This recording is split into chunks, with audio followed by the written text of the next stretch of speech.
기타 내용은 주보를 참조하시고 이제 우리 성경 말씀 보고 하나님 말씀 듣도록 하겠습니다. 로마서 11장 1절에서 10절까지 말씀입니다. 성경 말씀 로마서.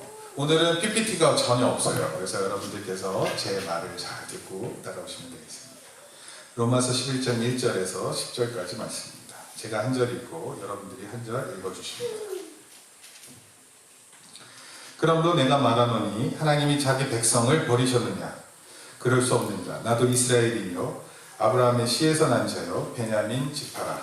하나님이 그 위하신 자기 백성을 버리지 아니하셨나니 너희가 성경이 엘리야를 가리켜 말한 것을 알지 못하느냐? 그가 이스라엘을 하나님께 고발하되 주여 그들이 주의 선지자들을 죽였으며 주의 제단들을 헐어버렸고 나만 남았는데 내 목숨도 쳤나이다 하니 그에게 하신 대답이 무엇이냐? 내가 나를 위하여 바알에게 무릎을 꿇지 아니한 사람 7,000명을 남겨두었다 하셨으니 그런즉 이와 같이 지금도 은혜로 택하심을 따라 남은 자가 있느니라. 만일 은혜로 된 것이면 행위로 말미암지 않으니 그렇지 않으면 은혜가 은혜되지 못하느니라. 그런즉 어떠하냐? 이스라엘이 구하는 그것을 얻지 못하고 오직 택하심을 입은 자가 얻었고 그 남은 자들은 우둔하여졌느니라. 그렇게가 하나님이 오늘까지 그들에게 혼미한 심령과 보지 못할 눈과 듣지 못할 귀를 주셨다 함과 같으니라. 또 다윗이 이르되 그들의 밥상이 올무와 덫과 거치는 것과 보응이 되게 하시었고 그들의 눈은 흘려보지 못하고 그들의 등은 항상 깊게 없어서 하였느니라. 아멘. 자, 오늘 제목 뭐죠? 한번 읽어볼까요? 은혜로 남은 자. 따라합시다. 은혜로 남은 자. 은혜로 남은 자. 은혜로 남은 자. 이렇게 표현되어 있어요. 오늘 이 내용이 무엇인지 살펴봅니다. 우리가 로마서를 계속 살펴보고 있는데 로마서에는 이 사도 바울이 우리에게 전하는 놀라운 진리가 있습니다. 정말 많은 진리가 있는데 그 중에 한 가지 반드시 기억해야 되는 것은 이신칭의라는 단어예요. 이신칭의. 그것은 뭐냐면 오직 의인은 믿음으로 말미암아 살리라 이런 거예요.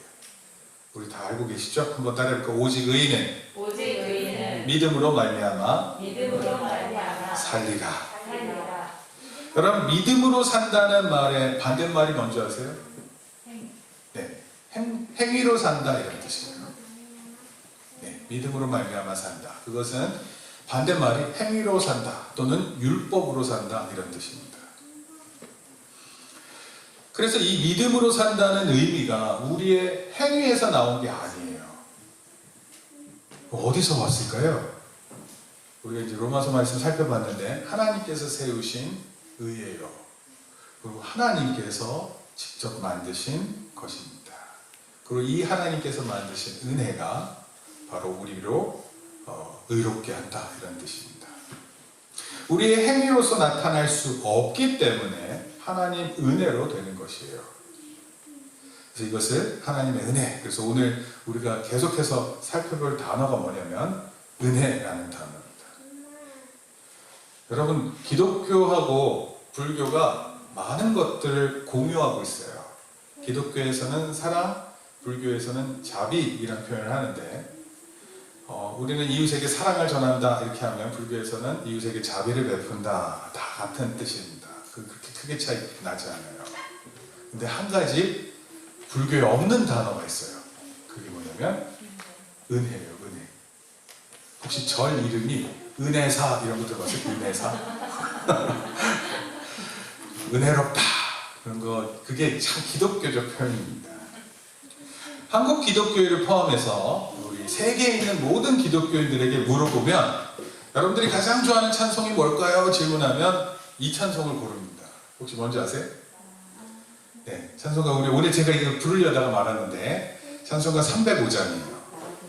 나 같은 죄인 살리신 그 찬송인데 제가 이거 살짝 느끼는데 마이크가 제 목소리가 아니게 만들어요. 이게 더 거룩하다고 할까? 제 목소리 듣고도 제가 은혜가 돼요. 우리가 진짜 내가 이거 오랜만에 느끼는 건데 내 목소리를 듣고 내가 지금 약간 쭈뼛쭈뼛 서 나와요. 주원아 어떻게 해야 될까? 하여튼 되게 좋은데 그래서 제가 이거 호흡을 이렇게 좀 잘 어떻게 표현해야 될지 모를 정도로 예민한 마이크입니다. 어찌됐건 305장 나 같은 죄인 살리신 이 찬송이 온 사람들이, 온 세계의 성도들이 좋아하는 찬송입니다. 나 같은 죄인 살리신, 그리고 나서 그 뒤에가 뭐냐면 주 은혜가 놀랍다. 그래서 이 영어로는 이 놀라운이라는 표현을 써서 amazing grace 이렇게 표현합니다. amazing grace. 여러분, 오늘 저는 이 하나님의 은혜가 얼마나 놀라운 것인지에 대해서 살펴볼 예정이에요. 그리고 우리가 은혜 안에 산다는 것이, 또 은혜 안에 남아있다는 것이 얼마나 중요한지를 살펴볼 것입니다. 하나씩 살펴봅니다. 먼저 로마서 11장 1절 말씀 한번 읽어봅니다. 로마서 11장 1절. 우리 성경책 덮으면 안 돼요. 성경책 빨리 다 펴세요. 한 명씩 시켜야 되겠어요. 긴장감을 위해서. 네, 장예린 읽어줍니다. 11장 1절 혼자서 읽는 거예요. 큰 소리로 읽어주세요.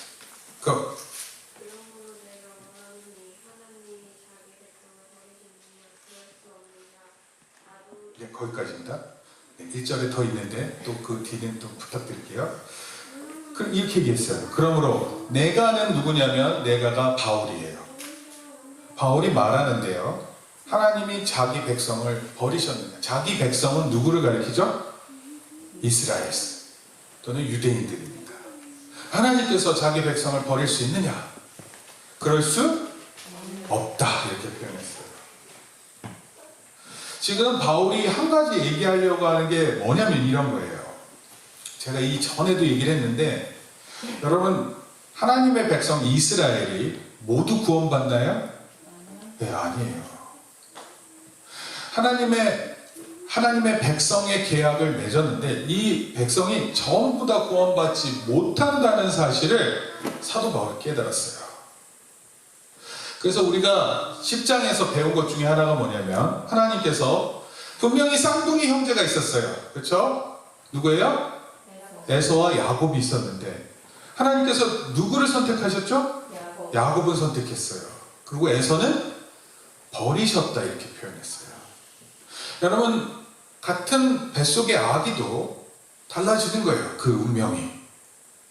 하나님을 믿는 이스라엘 유대인들이 모두 구원받지 못한다는 사실이 바울을 괴롭혔는데 그것을 인정 안 할 수가 없는 거예요. 그럼에도 불구하고 사도 바울이 한 가지 붙잡고 있는 게 뭐냐면 이거예요. 그렇다고 해서 하나님께서 이스라엘을 다 버리셨느냐?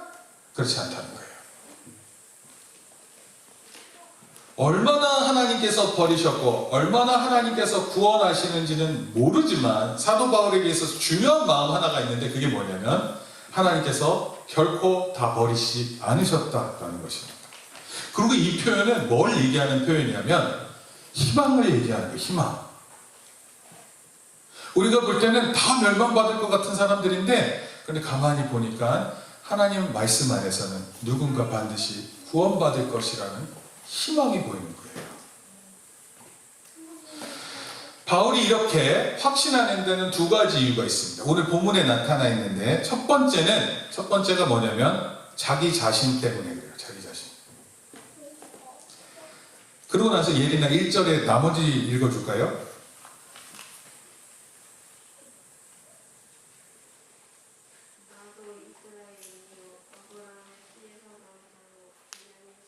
네. 거기 세 가지 얘기가 있는데 이게 중요한 표현이에요, 안 표현이에요? 왜 중요한지 한번 볼게요. 사도 바울이 이스라엘 사람이에요. 근데 이스라엘 사람이었음에도 불구하고 사도 바울이 예수님 믿었어요? 처음에? 안 믿었어요. 오히려 예수님 믿는 것을 핍박하던 사람이 사도 바울이었어요. 그런데 사도 바울은 또 아브라함의 후손이었어요. 그리고 베냐민 지파, 12지파 중에 한 지파죠. 그래서 자기는 명맥이 있는 굉장히 중요한 가문의 사람이고 이스라엘에 속한 사람이라는 것을 잘 알고 있었는데 사실 이거는 무엇을 얘기하는 거냐면 이런 거예요. 이렇게 하나님의 사람으로 하나님과 약속된 이스라엘 백성으로 살아왔는데 그것도 베냐민 지파, 아브라함의 후손으로 살아왔는데 정작 예수님이 오셨을 때 예수님을 못 믿었어요. 좀 놀랍지 않아요? 근데 그런 자기에게도 하나님께서 은혜를 나타내 주셔서 예수님을 믿게 되었다, 이런 뜻이에요. 모든 이스라엘 사람들이 구원받는 게 아닌데 심지어 자기는 예수님을 믿지도 않았어요. 그리고 예수님을 오히려 핍박했는데, 근데 중요한 건 뭐예요? 그런 그 사도 바울이 예수님의 특별하신 은혜로 말미암아 지금은 하나님도 믿고 또 예수님을 섬긴다, 이렇게 얘기하는 거예요. 그러니까 나 같은 사람도 믿게 하셨는데 하나님께서 지금 하나님 잘 안 믿는 사람도 분명히 구원하실 것이라 이렇게 희망을 갖고 얘기하는 거예요. 마찬가지로 하나님께서 이스라엘을 버리시지 않으셨다. 아직 이스라엘에게 희망이 있다, 이 사실을 얘기하려고 하는 겁니다. 또 다른 이유는요, 사도 바울이 첫 번째 이유였다. 두 번째는 뭘 이유로 삼고 있냐면 이스라엘의 역사를 이유로 삼고 있어요. 여러분, 이스라엘 역사를 살펴보면 이스라엘 백성들이 하나님 잘 섬겼을까요? 하나님 엄청나게 불평했어요. 오히려 자유를 얻게 하는데도 하나님을 원망했습니다. 그래서 오히려 하나님을 그렇게 하찮게 여기다가 하나님께서 이스라엘을 떠나시면 이스라엘이 매우 위기 가운데 있었어요. 아마도 이스라엘 역사상 가장 어두운 때라고 얘기를 하면 언제냐면, 언제일 것 같아요? 누가 다스리던 때 이스라엘이 가장 어두웠을까요? 혹시 알아요? 여기 나와 있는데. 빨리 찾아보세요. 이 바알에게 무릎 꿇지 않은 7,000명 어느 왕이에요? 네, 아합 왕이에요. 아합. 따라해 봅시다. 아합. 이렇게 외워요. 아합. 이렇게 외우라고. 아합 왕이 진짜 못됐어요.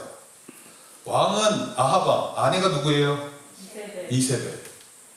여러분, 딸 나오면 절대 이세벨이라고 이름 지으면 안 돼요. 이건 고양이한테도 잘 안 지을 수 있는 그런 거예요. 여러분, 그 네로 황제 알죠? 네로? 네, 네로. 누구한테 이름 지어요? 사람 이름한테 네로 짓지 않죠? 네, 고양이한테는 짓고 부르는 거예요. 검은 고양이. 알죠? 그 정도로 사람이 유명하지 않으면 그 이름이 하찮아지는 거고, 동물에게나 붙이는, 그 동물에게나 이름 붙여도 싫을 것 같아요. 그렇죠? 우리 요즘에 반려견이라 그러고 반려묘라 그러는데 그런 이름한테 네로 부르고 싶어요, 진짜? 이세벨 이렇게 부르고 싶어요? 차라리 짜장이라고 부르는 게 나을 것 같아요. 우리 주원이네 강아지 이름이 검은색이어가지고 짜장이라고 줬어요. 짜장이가 혹시 그거 알까? 좀 집에서 맛있게 먹는 건데. 하여튼, 네. 이름은 그런 거예요. 근데 아합 왕 때 이스라엘이 가장 어두운 때였어요. 모든 사람이 하나님을 버린 것처럼 여겨졌어요. 바알과 아세라라는 그때 당시 우상이 있었었는데 이스라엘 백성들이 바알과 아세라를 섬기기에 바빴습니다. 그리고 말할 수 없는 타락의 길로 들어갔어요. 이때 선지자가 누구냐면 엘리야예요. 엘리야. 따라합시다. 엘리야. 네, 엘리야. 이 엘리야가 놀라운 일을 나타냈던 선지자인데 이 엘리야에게 이런 마음이 있었어요. 하나님을 섬기는 사람이 나 하나 남았구나.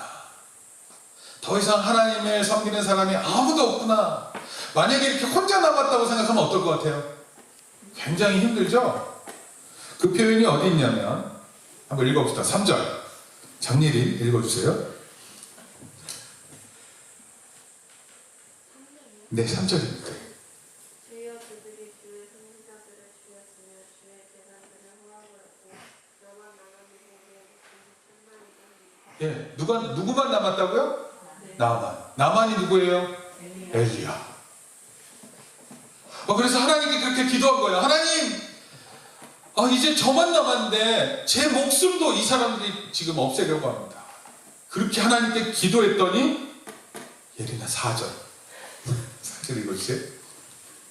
내가 하신 대단히 무엇이냐 내가 나를 위하여 바알에게 무릎을 꿇지 않는 사람 7,000명을 남겨두었다.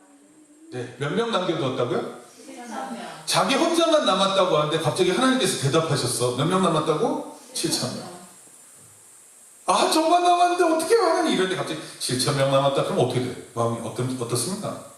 근데 이게 착각하고 있는 거죠. 하나님 잘 믿는다고 혼자 착각하고 있는 거 아니에요. 그런데 사실은 하나님께서 몰래 그렇게 은밀한 가운데 7,000명이나 남겨두셨던 거예요. 엘리야가 이런 대답을 하나님께 들었을 때 어땠을 것 같아요? 여러분 어땠을 것 같습니다? 저만 남았는데 하나님 어떡합니까? 이렇게 막 세상 절망적이고 그런데 그때 어떻게 7,000명 남았다 그러면 어떻습니까? 부끄럽죠? 마치 하나님 나만 신앙 좋은 것처럼 착각하고 살고 있다가 하나님께서 들려주는 거예요. 너 말고 정말 7,000이 됐단다. 그래서 5절에 하고 싶은 말이 있는 거예요. 5절. 이젠 예린이라고 이름 안 불러도 읽어줘야 돼요. 5절. 그런즉 이와 같이 지금도 은혜로 택하시니까 남은 자는 뭐라고요? 지금도. 이게 사도 바울 때잖아요. 때가. 근데 이거는 지금 우리에게도 마찬가지예요. 지금도 이와 같이 은혜로 택하심을 따라 남은 자가 있어요. 아, 하나님의 은혜, 이게 정말 중요하구나. 내가 이걸 간직하고 살아야 되겠지. 이런 마음을 갖고 있는 사람이, 이런 남은 자들이 있다, 이런 뜻입니다. 여러분, 이스라엘이 가장 어두운 때에 7,000명이 남아 있었어요. 여러분, 오늘 우리 사회를 볼 때 어둡다 그래요? 밝다 그래요? 네, 맨날 어둡죠. 상황 어둡죠. 안 좋죠. 근데 이런 때 하나님 남겨둔 사람이 있을까요? 은혜 안에 남겨둔 사람? 있어요. 이것을 소중히 여기는 그런 사람이 있는 것입니다. 그렇게 장담할 수 있는 이유가 6절에 나와 있어요. 6절. 6절 읽어줘야 돼. 6절. 만일 은혜를 베푸시면 힘으로 은혜하지 않으니 그렇지 않으면 은혜가 은혜되지 못합니다. 혹시 예린이가 성경 말씀 있는 거에 대해서 좀 마음에 안 드는 사람 있어요? 없어 아무도. 예린아. 그러니까 또 자신 있게 당당하게 읽어. 마치 그 연예인처럼 나레이터 읽으면 돼요. 만일 은혜로 된 것이면 뭐로 말미암지 않았다고요? 행위로 말하지 않아요. 행위로 되지 않은 거예요. 만약에 행위로 됐으면 어떻게 돼요? 은혜가 은혜롭지 않은 거예요. 따라서 우리가 진정한 은혜를 깨닫는 거예요. 내 행위로 만족하는 사람이 아니라 하나님께서 주신 은혜가 귀하다는 사실을 깨닫는 거예요. 여러분, 우리가 착한 일 할 수 있죠. 선한 일 할 수 있어요. 근데 그래서 은혜 받는 게 아니에요. 사실은 우리가 아무것도 한 게 없어도 하나님께서 남겨주시는 거예요. 우리 안에 은혜가 있게 해주시는 것입니다. 그래서 사도 바울이 이 은혜가 떠나지 않는 한 이스라엘 백성들은 소망이 있다, 이런 뜻이에요. 그러니까 여러분 지금 저 사람이 예수님 믿었으면 좋겠다 이런 마음 있잖아요. 근데 그게 막 이렇게 안 되면은, 내가 이렇게 말했는데 말 안 듣고 그러면은 절망적이잖아요. 그런데 그럴 필요 없어요. 그러지 말고 오히려 하나님 안에 참 소망이 있다. 하나님께서 은혜를 주셔야 되는 거구나, 이걸 깨닫는 저와 여러분들 되기를 바랍니다. 분명한 것은 하나님의 은혜가 우리 안에 머문다는 사실이에요. 그리고 그것 때문에 우리에게 소망이 넘친다. 이것이 바로 남은 자라는 뜻이에요. 남은 자. 그리고 이 남은 자라는 표현은 구약 성경에 처음부터 끝까지 흐르는 중심 사상입니다. 그리고 이것은 달리 말하면 이스라엘이 아직도 희망이 있다, 이런 뜻이에요. 그래서 지금도 이스라엘 있잖아요. 그래서 지금도 이 이스라엘이 돌아올 사람이 있다 그래가지고 그 이스라엘에 가서 복음 전하는 사람들이 있습니다. 제가 미국에서 공부할 때인데 그때 어떤 사람은 이스라엘 사람들에게 복음을 전하기 위해서 이 신약을 안 믿으니까 구약을 통해서 예수님을 증거하려고 책을 쓰고 그걸로 복음을 전하는 사람을 본 적이 있어요.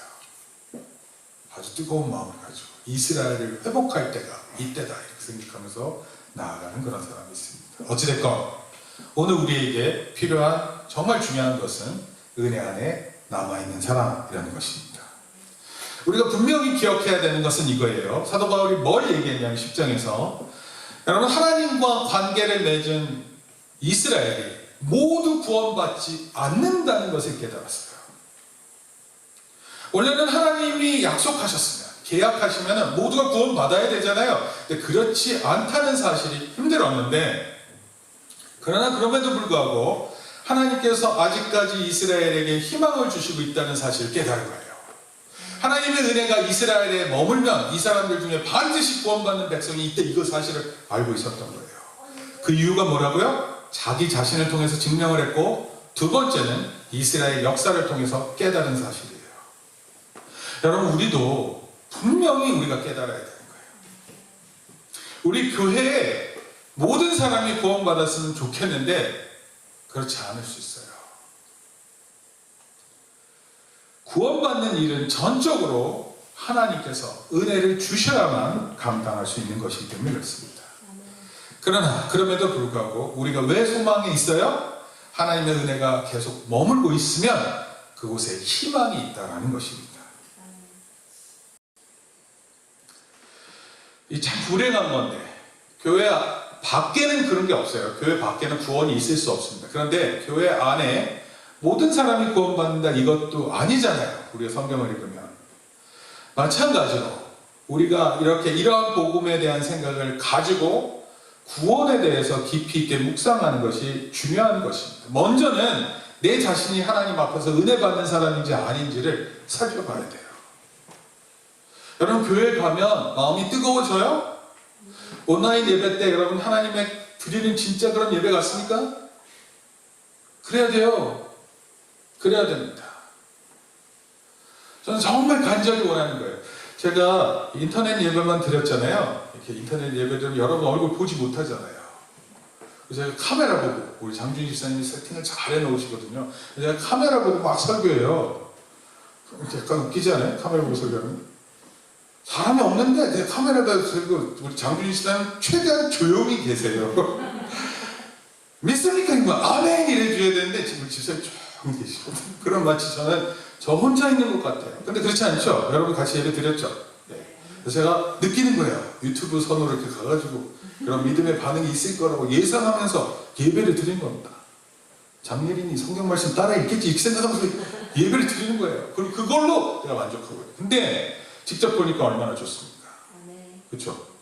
정말 좋은 거예요. 우리가 기억합시다. 사도 바울처럼, 사도 바울이 이스라엘 백성들에게 희망의 끈을 놓지 않았던 것처럼 우리도 우리의 가족, 또 우리 사회, 우리 나라를 놓고 기도하고 희망의 끈을 놓지 않는 거예요. 우리가 동족을 보면서, 우리의 가족을 보면서, 우리의 사회를 보면서, 이 나라를 보면서 절망하지 않는 것입니다. 오늘 이 사실을 사도 바울의 말씀을 통해서 꼭 배웠으면 좋겠어요. 우리 주변의 사람들이 부패하고 절망적이에요. 그런 가운데도 반드시 남은 자가 있다는 사실을 꿈꿔야 된다는 것입니다. 엘리야에게 말씀하셨던 것처럼 7,000명이 남아있다. 이런 하나님의 음성을 듣고 복음 전하는 것을 멈추지 말아야 됩니다. 여러분 그거 아세요? 북한에 예수님 믿는 사람 있을까요? 북한에? 있어요. 한국전쟁 50년부터 지금까지면 70년 아닙니까? 70년 동안 박해를 받는 거예요. 말할 수 없습니다. 견딜 수 없어요. 하나님 저버린 사람들이 한두 사람이 아니에요. 그런데 그 가운데 하나님을 믿기로 작정하고 하나님의 은혜만이 살 길이라고 생각하는 사람 있을까요? 없을까요? 있어요. 여러분 그게 정말 중요한 사실입니다. 이런 일 때문에 하나님을 믿는 가운데 절망하지 않는 것입니다. 여러분 그런데 그럼에도 불구하고 하나님을 안 믿기로 작정하는 사람들이 있어요. 이런 하나님의 은혜가 있다는 것을 아는데 그런 것이 있다 아무리 전해도 안 믿기로 작정하고 그렇게 되면 그 사람의 결과가 어떠할까를 7절에서 얘기하고 있습니다. 7절. 저기요. 7절. 그런즉 어떠하냐 이스라엘이 구하는 그것을 얻지 못하고 오직 택하시고 이룬 자가 어렵고 그 남은 자들은 무능하였느니라. 네. 이스라엘이 구하는 그것을 얻지 못했어요. 이스라엘이 구한 게 뭐냐면 행위로 구원받기를 원했는데 구원받았어요? 못 받았어요? 못 받죠. 그 대신 오직 하나님께서 택하신 사람, 그 사람 은혜 준 사람, 그 사람들은 얻었고, 그럼 나머지는 어떻게 됐다고요? 우둔해졌대요. 우둔해졌다. 우둔해졌다라는 건 다른 말로 어리석어졌다 이런 뜻이에요. 여러분, 우리 학교에서 공부하고 배우면 똑똑해져야 안 똑똑해져요? 똑똑해지잖아요. 그렇죠? 우리 하린이 한글 잘 읽죠? 하린이 아까 보니까 막 성시교독도 다 읽고 하는 것 같고 성경 말씀도 읽고 하는 것 같고 찬양도 읽고 부르려고 하고 막 그런 것 같던데.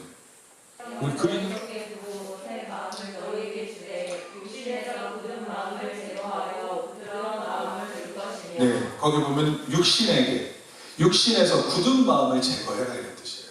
이 딱딱한 마음. 은혜를 아무리 바라도 반응이 없는 그런 마음. 그럼 이게 우둔한 혼미한 신령이 된 모습이에요. 진리에 반응하지 않습니다. 이스라엘이 구하는 그것, 이스라엘이 구하고 싶은데 얻지 못해요.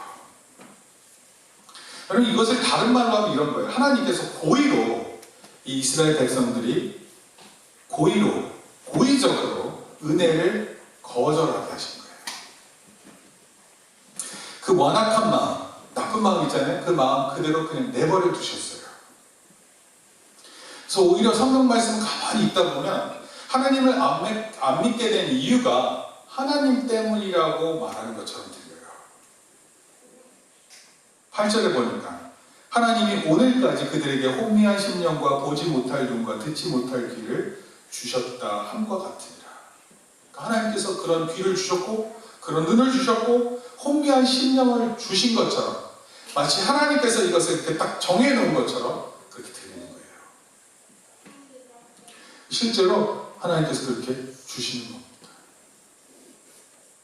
모든 이스라엘 백성이 다 구원받지 못하는 것처럼 모든 대한민국에 있는 한국 교회가 모두 구원받지 못하는 것처럼 그런 우둔함 가운데 은혜를 봐도 보지 못하고 깨닫지 못하는 가운데 있겠다 말하는 것입니다. 원래 복음에 대해서 우리 인간들은요, 복음이라는 게 뭐예요? 좋은 소식 아니에요. 근데 그 좋은 소식을 들을 때 인간이 좋게 반응하는 게 아니에요. 좋은 것임에도 불구하고 거부감을 갖습니다. 이게 뭔지 아세요? 그 사람의 악한 마음이에요. 완악한 모습입니다. 여러분, 은혜가 뭐예요? 은혜라는 건 이런 거예요. 그 사람이 완악한 마음을 갖고 있음에도 불구하고 그게 하나님 말씀처럼 들리기 시작하는 거예요. 처음에 자기 눈으로 볼 때는 이해되지 않았는데 하나님께서 은혜를 주시니까 새롭게 보이기 시작하는 것입니다. 하나님 말씀을 들었는데 전혀 다가오지 않았는데 어느 순간 이 말씀이 하나님의 음성으로 들리기 시작하는 거예요. 이게 바로 은혜라는 거예요. 그리고 이런 것이 점점 늘어날 때 하나님의 은혜를 보고 하나님의 은혜를 느끼고 하나님의 은혜를 들으면서 그 마음이 하나님을 인정하게 되는 거예요. 그리고 하나님을 아바 아버지라고 부르는 것입니다. 예수님을 나의 주님, 나의 구주심을 고백하는 거예요. 이게 은혜의 가장 궁극적인 모습입니다. 그럼 놀랍게도 이 은혜와 반대되는 사람이 있다 그랬죠?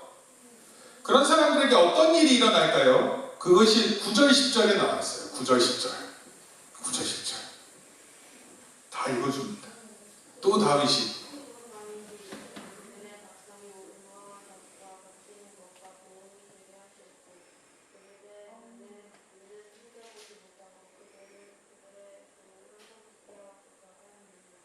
여러분, 이 표현은 매우 무서운 저주예요.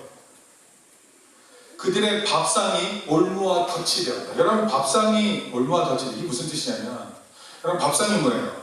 밥 먹는 거 아닙니까? 하루 세 끼 먹고. 이 밥상은 일상적인 삶의 모습을 상징하는 거예요. 우리에게 가장 필요하고 중요한 것인데 이게 뭐가 됐다고요? 올무하고 덫이 되는 거예요. 여러분, 밥 먹는 것이 중요한데 밥만 먹겠다고 하는 거예요. 내 인생의 가장 목적은 밥이다 이러는데 그럼 되게 어리석은 사람 아닙니까? 여러분 잘 먹는 게 중요해요. 근데 잘 먹기만 하는 거예요.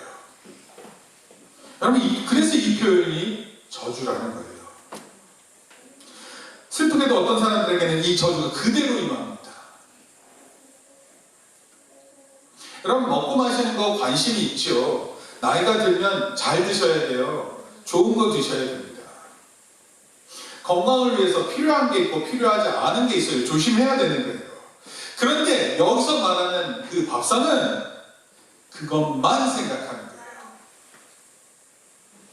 돈을 많이 벌면 맛있는 음식을 먹는 것이 최고라고 생각하고, 그리고 먹고 마시는 일이 가장 중요하다고 스스로 생각하는 것입니다. 근데 이것이 결국은 먹고 사는 것이 생명을 주는 것이 아니라 저주 가운데 있고 그 자신을 멸망시키는 도구가 되어버리는 거예요. 그래서 그 일상생활이 그렇게 습관에 대해서 결국 망한다 이런 뜻입니다. 교회를 다니는 자에게 이 밥상이 올무가 되고 덫이 된다면 얼마나 어리석은 모습입니까? 여러분 사람들이 돈이 많아서 예수님을 못 믿겠대요. 그럼 그 돈 자체가 올무가 되는 거예요. 덫이 되는 것입니다. 많은 사람들이 그 밥상, 가장 중요하다고 생각하는, 일상생활에서 가장 중요하다는 그것이 덫과 올무가 되어서 구원받지 못한다 이런 뜻입니다. 이것이 예수님께서 또 경고하셨던 내용이에요. 마태복음 24장 38절 39절에 보면 이런 표현이 있어요. 제가 읽어드릴게요. 홍수 전에 노아가 방주에 들어가는 날까지 사람들이 먹고 마시고 장가들고 시집가고 있으면서 홍수가 나서 그들을 다 멸하기까지 깨닫지 못했다 그랬어요. 죽기 전까지 깨닫지 못하는 거예요. 여러분 이게 놀라운 사실입니다. 여러분 먹고 마시고 시집가고 장가가지 말라 그런 뜻이 아니에요. 그거 중요한 거예요. 그런데 임박한 하나님의 때를 알지 못하는 거예요. 우둔함 가운데 빠져 있는 것입니다. 그런데 하나님의 은혜가 있는 사람에게는요 이런 것이 알려지게 되는 거예요. 노아의 방주 안에 들어가면 산다는 걸 알게 되는 거예요. 근데 한 사람도 그것을 깨닫지 못하는 상황 가운데 있는 것입니다. 자, 그래서 이게 은혜가 얼마나 중요한지 아시겠죠? 자, 그래서 두 가지 사실만 말씀드릴게요. 첫째, 한번 따라하겠습니다. 하나님의 은혜는 불가항력적이고 따질 수 있는 것이 아닙니다. 하나님 왜 구원하셨어요? 하나님 왜 저를 구원하지 않으셨어요? 이렇게 따질 내용이 아니에요.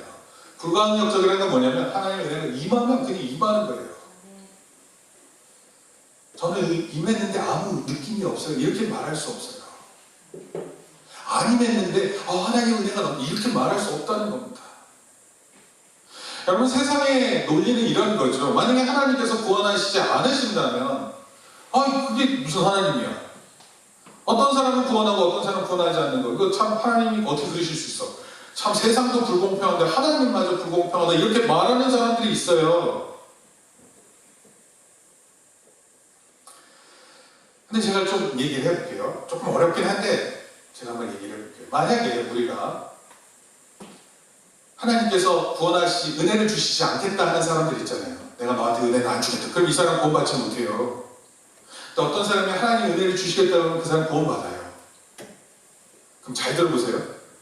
만약에 하나님의 은혜를 주시지 않았고 그래서 구원받지 못했다면 대부분 이런 것에 대해서 좀 지식 있는 기독교인들 따져요. 아니 왜 하나님께서는 공평하게 안대하실까? 그런 사람들이 있어요. 그리고 실제로 그런 말을 지금 사도 바울이 하고 있는 거예요. 그런데 여러분 이 생각을 이렇게도 생각해야 돼요. 뭐냐면 이런 거죠. 만약에 우리가 하나님의 은혜로 구원을 받았잖아요. 그럼 이것도 따져야 돼요. 어떻게 따진다고요? 하나님 왜 나를 선택하셨어요? 왜 나한테 은혜 주시는 거예요? 이런 사람을 봐요 안 봐요? 안 보죠. 왜 이건 따지고 왜 이건 안 따져요? 무슨 뜻인지 아세요? 둘 다 따질 수 없다는 겁니다. 따지려면 둘 다 따지든지 아니면 둘 다 따지지 말아야 되는 거예요. 구원받은, 자기가 은혜 받아서 구원받은 사실은 따지지 않죠? 구원받지 않은 사실에 대해서는 따지는 거예요. 여러분 그럴 수 없죠. 하나님이 하시는 일에 대해서 이거는 좋고 저거는 나쁘다 이렇게 말할 수 있어요 없어요? 우리는 그럴 자격이 없어요. 하나님의 은혜가 우리에게 다가오는 것에 대해서 우리는 불가항력적이다 이런 뜻입니다.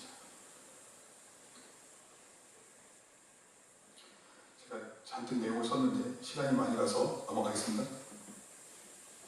그래서 우리가 생각하는 건 이거예요. 하나님께서 은혜를 주셔서 구원받는 사실을 믿을 뿐만 아니라 하나님께서 때로는 은혜를 주시지 않아서 저들을 구원하지 않는 사실도 믿어야 돼요.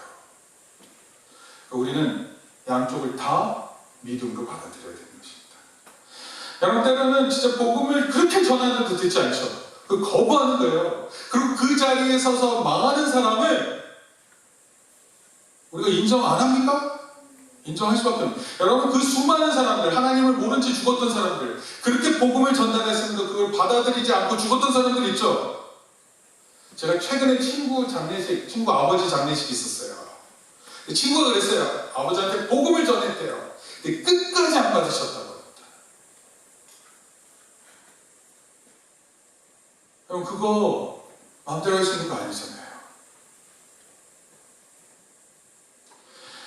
여러분, 부부가 이렇게 교회에 나오시는 장집사님 내부밖에 없는데, 지금 현재 부부가 이렇게 나오면 부부가 이렇게 설교 말씀을 듣잖아요. 그럼 모습이 달라요. 대부분 이제 여자분들이 은혜를 좀 더 받는 것 같고 남자는 좀 덜 받는 것 같기도 하고, 우리 장집사님은 안 그런 것 같기도 하고, 뭐 하여튼 잘 몰라요. 중요한 건 이거예요. 우리가 볼 때는 누구는 잘 받고 어떤 사람은 못 받고 그러는데, 여러분, 그렇다고 해서 우리 인간이 가지고 있는 완악함이 없어져요? 그렇지 않아요. 우리는 우리 그대로 있어요. 그런데 어떤 사람은 은혜에 민감하게 반응하고 어떤 사람은 민감하지 못할 뿐이에요. 남편이든 아니든 다 완악합니다. 여러분, 종종 예수님께서 이런 말씀을 하셔서 무슨 말씀을 하시다가 귀 있는 자는 들을지어다. 웃기는 표현 아니에요? 귀 있는 자는 들을지어다. 귀 없는 사람이 어디 있습니까? 그럼 이 얘기를 듣는 사람들 중에 귀 없는 사람이 어디 있어요? 이게 무슨 뜻인지 아세요? 귀를 통해서 그게 무슨 뜻인지 아는 것이 중요하다, 이런 뜻이에요. 달리 말해서 하나님께서 우리의 귀를 열어주시지 않으면 안 된다, 이런 뜻입니다. 영광스러운 복음을 들을 수 있는 사람들, 이 사람들이 바로 귀가 있다, 이런 뜻입니다. 그럼 분명 하나님께서는 전능하신 능력으로 악한 사람들도 변화받게 하실 거예요. 또 하나님의 은혜를 특별하게 내려주셔서 그 사람이 하나님을 믿게 하실 것입니다. 그러나 때로는 하나님께서 그렇게 안 하시기도 하실 거예요. 근데 우리는 이 사실에 대해서 하나님을 인정하는 것입니다. 하나님의 뜻에 대해서 우리가 다 알 수 없어요. 우리가 알 수 있는 것은 분명히 하나님께서 뜻을 가지고 계신다라는 것입니다. 두 번째, 한번 따라하겠습니다. 누구든지 나에게 주신 하나님의 은혜를 깊이 묵상하면 도달하게 되는 같은 결과가 있다. 나 자신을 구원하셨다는 사실을 곰곰이 생각하면요, 뭔가 결론적으로 도달하는 게 있어요. 지금 우리가 상당한 시간을 하나님께서 왜 저 사람을 버리셨을까 이런 걸 생각했었는데, 한번 생각해 보자고요. 우리 자신에 대해서 하나님께서 왜 나를 선택하셨을까? 어디가 괜찮았던 것일까? 왜 나 같은 사람을 하나님께서 선택하셨을까? 생각을 해보는 거예요. 아까 우리 잠깐 찬송도 했는데, 왜 내게 굳센 믿음 주셔서 또 복음 주셔서 내 마음 감동케 하셨을까? 왜 그렇게 하셨을까? 여러분, 여기 답 있어요? 이것도 굉장히 어려운 답입니다. 아무리 생각해봐도 몰라요. 혹시 여자분들 중에서 내가 혹시 예뻐서 하나님께서 구원 주신 이런 사람 있으세요? 미안한데요. 네, 그런 거 아닌 것 같아요. 혹시 남자들 중에 멋있어서 남성미가 철철 넘쳐서 혹시 은혜 받은 것 같아서 그런 거 없어요. 없습니다. 그래서 물어봐야 돼요. 하나님 왜 저 같은 것을 구원해 주셨나요? 대답이 있어요, 없어요? 없습니다. 아마 대답이 있었으면 이럴 거예요. 그냥 내가 너가 좋아서 그래. 예린아, 내가 너 좋아서 그래. 민수야, 내가 너 좋아서 그래. 주원아, 너 좋아. 만약에 하나님께서 이렇게 말씀하시면 그거 뭐 어떻게 설명해요? 어디서 얘기하겠죠? 하나님 나 좋대. 왜? 몰라. 그럼 모르는 거예요. 왜 하나님께서 어떤 사람을 버리신, 왜 어떤 사람에게는 하나의 은혜를 주신 모릅니다. 이렇게 모르는 사실을 앞에 둘 때 여러분 어떻게 될까요? 여러분 모르면 어떻게 되죠? 모를 때 사람이 취해야 될 행동이 있어요. 아무리 생각해도 모르면 어떻게 해야 됩니까? 그냥 가만히 있으셔야 돼요. 겸손하셔야 돼요. 내 생각과 내 주장이 맞다고 말하는 것이 아니라 하나님의 말씀이 진리이고 하나님의 이루신 것이 선하신 것임을 그냥 인정할 뿐인 겁니다. 왜 우리가 믿음을 가지고 하나님을 섬기게 되는지 잘 모릅니다. 그러나 하나님께서 우리에게 은혜를 주셔야지만 우리의 눈이 볼 수 있고 우리의 귀가 들을 수 있다는 겁니다. 여러분 이런 표현이 있어요. 하나님은 사랑의 눈이 머셨다. 그래요. 여러분과 저를 사랑하시는 이유는 다른 게 아니에요. 사랑의 눈이 머셔서 우리를 사랑하신다 이런 뜻입니다.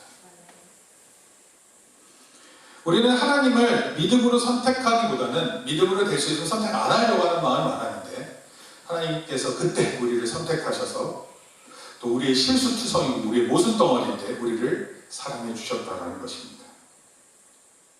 하나님께서 우리를 우연히 구원하시지 않습니다. 실수로 구원하시지도 않습니다. 하나님은 분명한 목적을 가지시고 사랑하시고 우리를 구원하십니다.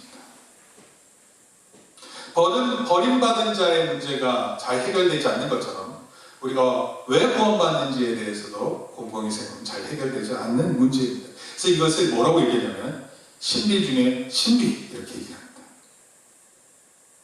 여러분 기가 막힌 사실을 이렇게 우리가 앞에 두고 있을 때 전혀 답이 보이지 않을 때 우리가 막막하기도 하지만 또한 한편으로는 그 사실에 감격 안 할 수 없는 것입니다.